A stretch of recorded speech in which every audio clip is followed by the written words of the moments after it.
আমরা তো প্রথম মনে করছিলাম যে অপারেশন লাগবে। হয়েছে তো আল্লাহ রহমত করছে।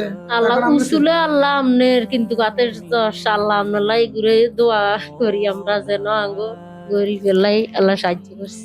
আমরা যেটা ফ্র্যাকচারটা দেখতেছি শেফট অফ আলনা ফ্র্যাকচার, সেটা হচ্ছে মন্টিজিয়া গ্রেড 1।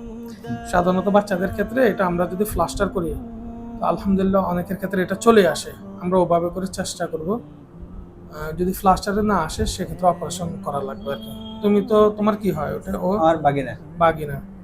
তাহলে তো তুমি অনুমতি দিতেছো নাকি? অবশ্যই, আমাদের অবশ্যই। চেষ্টা করাটার অনুমতি দিতেছো। তো আমরাও আমাদের ডাক্তার হিসেবে আমাদের পক্ষে সর্বোচ্চটুকু করব। শুধু তোমার বাগিনা না, এটা আমাদের নিজেদের বাগিনার মতো।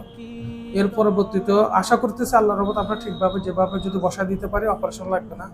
এমনি আন্দার নাতিস যে ভাঙছে, এখন তো আলহামদুলিল্লাহ আমরা তো প্রথম মনে করছিলাম যে অপারেশন লাগবে। হয়েছে তো আল্লাহ রহমত করছে।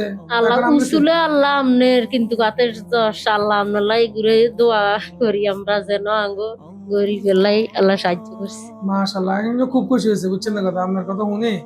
মানে আমরা ঢাকা থেকে এত দূর থেকে তো আসছি। অনেক ডাক্তাররা আইলে বিলে আরো নষ্ট করি কিন্তু আমরা ঢাকা থেকে আসছি, অনেক দূর থেকে আসছি, কিন্তু আপনাদের এই ভালোবাসা মহব্বতের কারণে আমাদেরও খুব ভালো লাগে না। মানুষ এই হাতিয়ার এখনো পর্যন্ত যতগুলো মানুষ পারছে তো সব মাটির মানুষ এবং খুব আন্তরিক মানুষ। অন্যদিন অন্য কোনো গুরুত্বপূর্ণ বিষয় নিয়ে আলোচনা হবে। সে পর্যন্ত সবাই ভালো থাকবেন, সুস্থ থাকবেন। আসসালামু আলাইকুম রহমতুল্লাহ।